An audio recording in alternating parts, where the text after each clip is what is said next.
Okay, let's do this. So, what are we going to talk about today? I wrote a Substack yesterday. I just put it out last night that maybe some of you saw, maybe some of you read through. In any case, and I'll link it in the description, but we're going to go over it today. So I am going to read through it. It's not that long, but it's an important topic. So if you didn't necessarily get a chance to go through and read the Substack, I'm going to kind of go through it today. And then as I go through and read it, I will interject with some of my own, commentary, which I guess is kind of weird because I mean, like I'm the one who wrote it, and now I'm interjecting my own commentary into something that I wrote. But bear with me. So one of the things, kind of before I get into it.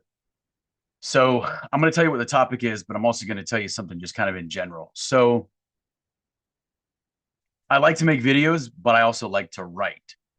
So if you're curious, and maybe you're not, but if you're curious about when I decide to write something as opposed to when I decide to make a video about a certain topic, I don't know that I have a great answer. Sometimes I decide to write it up, and sometimes I decide just to do a video.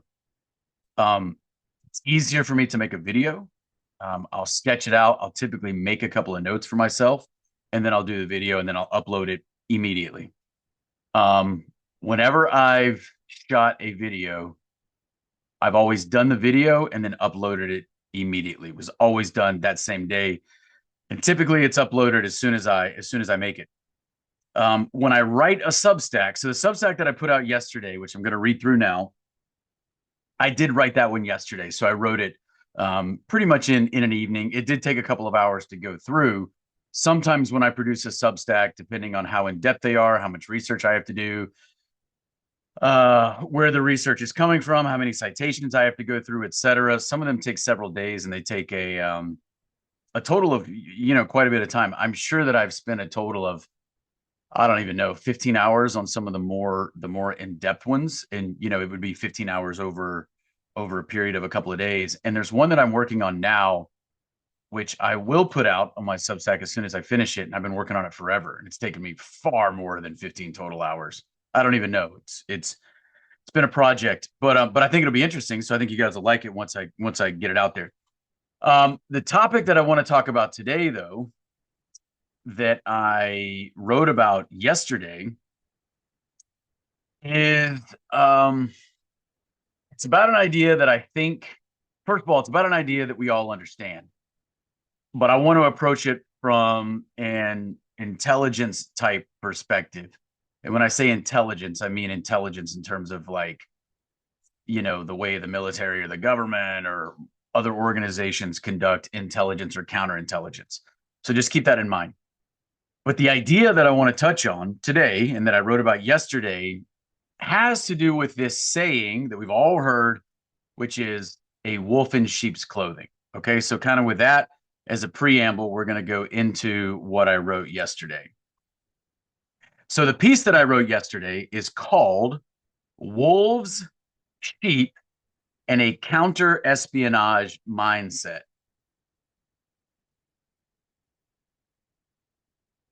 I'll give you a moment to digest that because I will tell you that was not the original title of this piece. I started writing it, and sometimes when I write these, which is probably different than when I do a video. When I do a video, I I sketch out kind of what I want to cover. I make a couple of notes, and then I go into the video. But when I write, because it's a slower process and a little bit more deliberate, and I typically go through a few drafts, the product that I end with is not necessarily the product that I thought I was going to have, like in the beginning. And I'm sure people who have written books, they know exactly what I'm talking about to a far greater extent than I'm referring to here. Anyway, okay. Um, Wolves, sheep, and a counter-espionage mindset. We've all encountered the idea of the wolf in sheep's clothing. Generally, we interpret this as a warning against deception. For example, we've also all been urged at some point to remember that looks can be deceiving. We've even heard that we shouldn't judge a book by its cover, though this is often meant to convey that the object being assessed is more important or valuable than its appearance might suggest. Let's focus on the concept of the wolf in sheep's clothing. The phrase originates from a passage in the New Testament that is part of the Sermon on the Mount. In Matthew 7:15, we read the following cautionary words from Jesus. Beware of false prophets, which come to you in sheep's clothing, but inwardly they are ravening wolves. What exactly is a wolf in sheep's clothing? We can all understand that things are not always as they seem. This can certainly be the case with people, given that some individuals may choose to present themselves in ways that are quite different than their true selves. We'll come back to this. I mentioned Christ's admonition above for two reasons. First, it is the origin of the phrase. Second, and more importantly, it presents an important message that we must consistently remember because we are now in a fundamentally spiritual war. That said, I wish to apply the phrase broadly here. My objective here is to present the idea not so much in a specifically religious way, but rather in a type of counter-espionage way, while acknowledging that the war we are in is fundamentally spiritual and that truly effective discernment, therefore, must be spiritually informed. What exactly is counterespionage? For our purposes here, we might simply state that it's the sum of activities performed to prevent espionage. In other words, it's the steps taken by a person or group to guard against unwanted intelligence activities conducted by an adversary. Before going further, we must understand that there is a relationship between espionage and propaganda. All right, I'm going to pause right there. Okay. So we've thrown out a couple of terms. I want to make sure people don't get lost on these because I'm not trying to make this into something more than it is, okay? So this short piece right here, this is not a full explanation of espionage activities. That's not what this is. You know, as you guys know, if you've stuck around here long enough, or if you're familiar with other things that I've written or that I've posted or that I've said, or that I've expressed in interviews or whatever, you know that I spent time in the military, but I was not specifically an intelligence officer in the military. That said, I do believe that to some degree, like everyone in the military kind of has to understand intelligence to some degree. So, and when you're in command of a unit, like in the Army, a battalion or higher, you're going to have an intelligence section on your staff, you know? And so your job is to engage with your intelligence staff in dialogue, and hopefully their intelligence assessment of a situation will help you as the commander formulate a plan that you think works given the environment that you're in, the composition, the disposition of the enemy, you know, et cetera. Okay, great. So what does that mean for us, for our purposes here? Well, first of all, as I said, as I always say, we're in a war. Now, that war may look different than what we typically think of for reasons that I have expressed many times in other places. And some of those are linked in the Substack. So if you didn't get a chance to check out the Substack and you're listening to this video and I say something that I don't necessarily explain, go to the description, find the actual Substack, and in there you'll find links to some of these other things that I can't necessarily take the time to explain here because I've explained them in greater detail elsewhere. But we're in a war, and you don't have a choice. You are in this war, and the other side views you as a combatant, even if you don't think you're a combatant. So you need to understand that. And they are conducting intelligence activities against you, which means you should probably be engaging in your own counterintelligence activities to thwart what it is that they're doing. So counterintelligence, counterespionage, etc. You know, so somebody out there is going to say, "Yeah, but I'm not a spy." Yeah, I got it. But there are spies out there that you need to be aware of, and that's kind of what we're talking about today. So I'm not trying to present an analogy here that is not apt to our situation. I think it's very apt to our situation. And so I'm trying to use a lexicon that already exists. And that's why I sometimes communicate things in a military framework, because I do think that it is apt to the situation we're all in. Okay, without trying to overstate that per se. Okay, so let's return to the piece. So, all right. So we're now coming into a section of the piece called Strategy, Espionage, and Propaganda. Intelligence collection and analysis are a major component in crafting strategies to achieve certain ends within a given population. Certain narratives will be developed to assist the target population in accepting the strategy, ideally with as little resistance as can be managed. Therefore, espionage activities are performed to identify critical vulnerabilities that can be strategically exploited. All right, I'm going to pause right there. So what I mean is, in this war that we are all in, we do not have a choice. The enemy out there is engaging in crafting and presenting us with a strategy. At the same time, they are conducting espionage activities to get us to accept that strategy with as little resistance as possible. Okay? All right, so let's return to the piece. In fact, in his tome on the history of strategy, Lawrence Freedman details the contributions to strategy of Edward Bernays, whom he refers to as a natural strategist and as the best available example of the working propagandist at this time. I'm going to pause right there. So what book am I talking about? I'm talking about this monster of a book right here, okay? This monster of a book right here. This is a really well-known book on strategy. Look at the size of that. Okay. And it is called Strategy, a History. Okay. And the author is Lawrence Freedman. It's actually Sir Lawrence Freedman, Emeritus Professor of War Studies at King's College, London. Anyway, so this is Oxford University Press. I think it came out in, not that old. I think it was 2013. Yeah.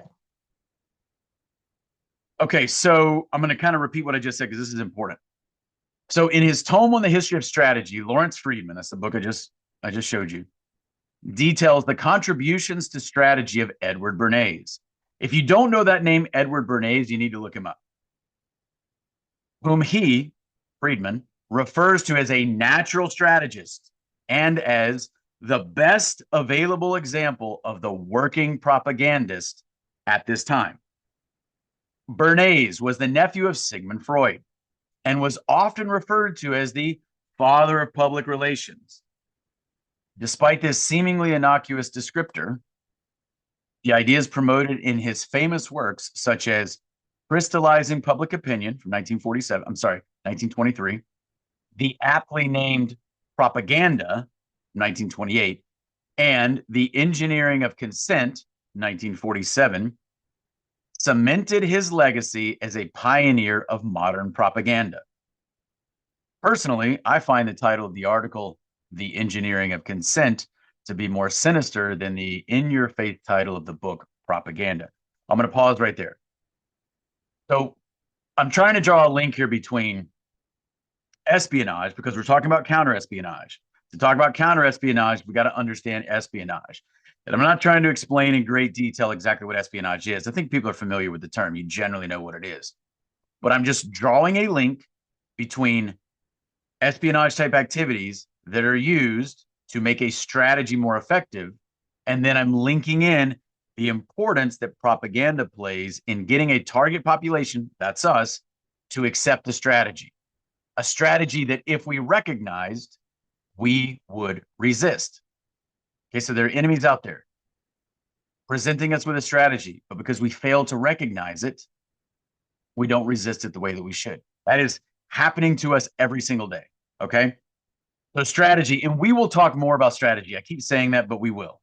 But I know people at least, they at least have an understanding kind of what, strategy is. We'll go into that in more detail later on. and more videos that are dedicated specifically to that purpose. What I wanted to do here is with, someone who is considered a respected source on the subject, Lawrence Freedman. I wanted you to at least understand that he certainly believes that propaganda plays a key role in strategy, even just in a conventional sense. All right, returning to the piece here.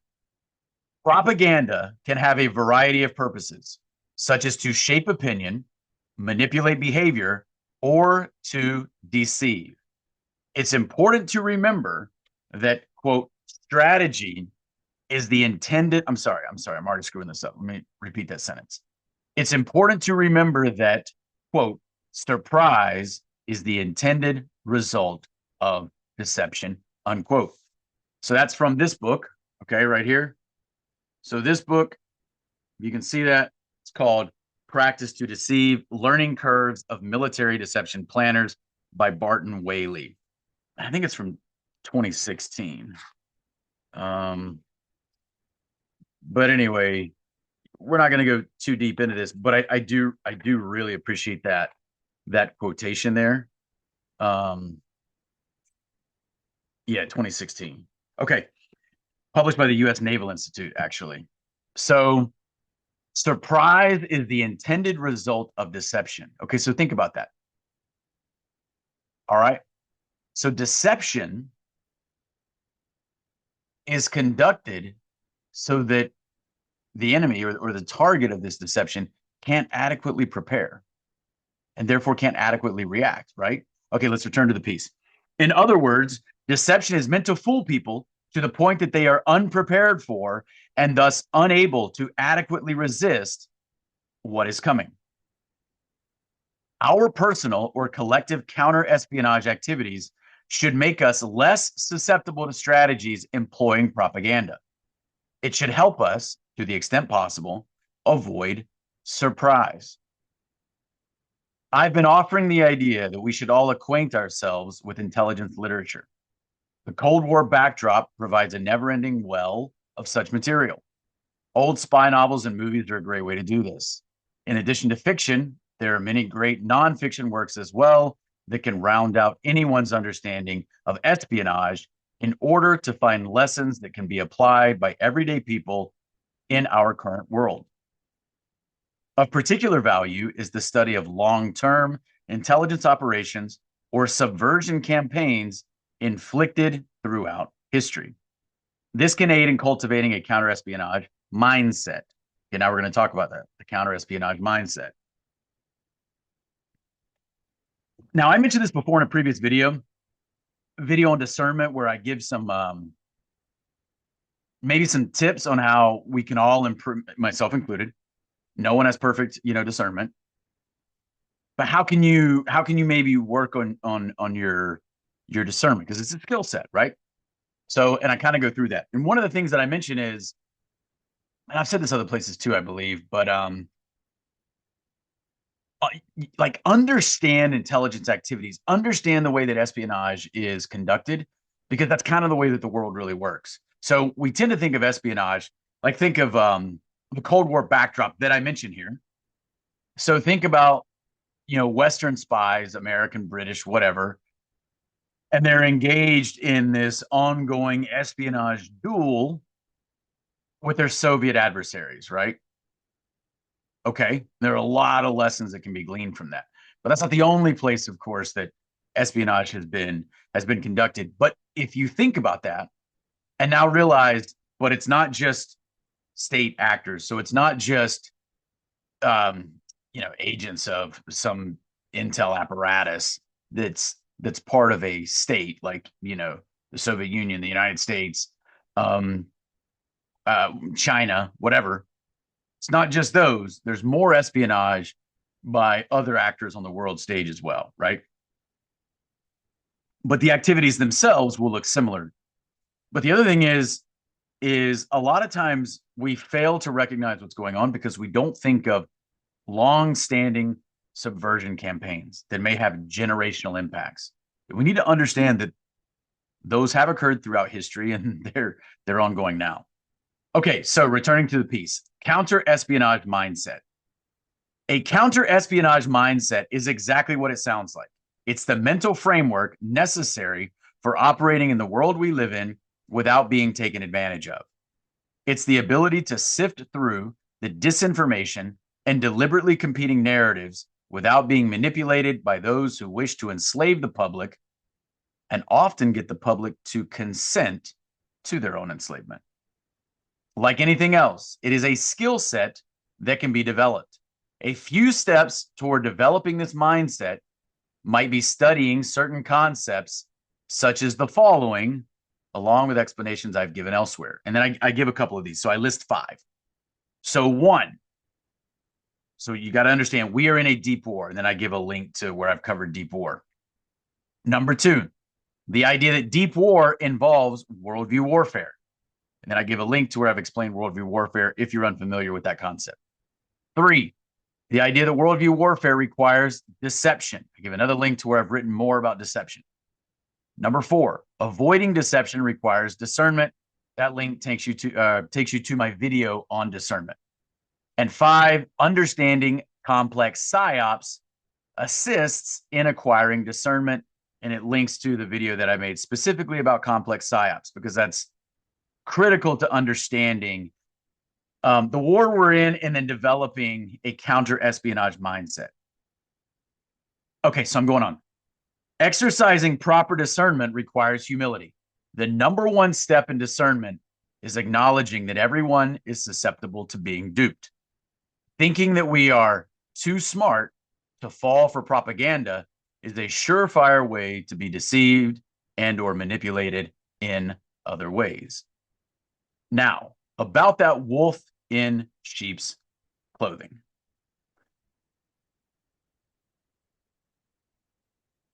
All right. Last August, I presented the following simple allegory in a post on Twitter, or X, if you prefer. All right, so now I'm quoting a post that I made August of 2024. Quote, "The wolf master presents the sheep with 2 wolves. One is an obvious wolf, and the other is a wolf in sheep's clothing. The sheep readily identify the obvious wolf and run away. In attempting to run from the obvious wolf, they run straight to the wolf in sheep's clothing, begging and pleading for help. They pledge their full support and devotion to the wolf in sheep's clothing. The wolf master smiles and licks his lips as he observes the willingness of the sheep to unknowingly consent to their own demise," unquote. My clear intent with this simple explanation was to initially draw a stark distinction between the 2 wolves. While the one is obviously a wolf who makes no effort to disguise who he is, the other attempts to conceal his true nature in order to deceive. Of course, there's no real difference in nature between the 2 wolves. However, one has a certain role to play that requires him to assume a character. He has a certain script he must adhere to that is different than the other. I then followed my initial statement up with a few additional thoughts to complete the explanation. Now I'm citing again kind of a follow-on to that initial post that I made. Quote, "A small number of sheep recognize the true identity of the imposter and exclaim, 'That's not a sheep, that's a wolf in sheep's clothing.' The majority of the sheep, however, do not listen. Their fear of the obvious wolf clouds their judgment. They're captivated by the promises of the wolf in sheep's clothing, the promises to protect the sheep from the obvious wolf," unquote. In this simple, perhaps even humorous post, I first meant to draw a distinction between the 2 wolves, as I mentioned above. Yet both are wolves. Both are predators, and both are dangerous. However, there is a clear distinction that must be understood. One of these wolves is far more dangerous than the other. We can't necessarily assume that one is larger, more aggressive, or even hungrier than the other. So what makes the one wolf more dangerous than the other? One wolf is seen for what he is, and the other is perceived as something he is not.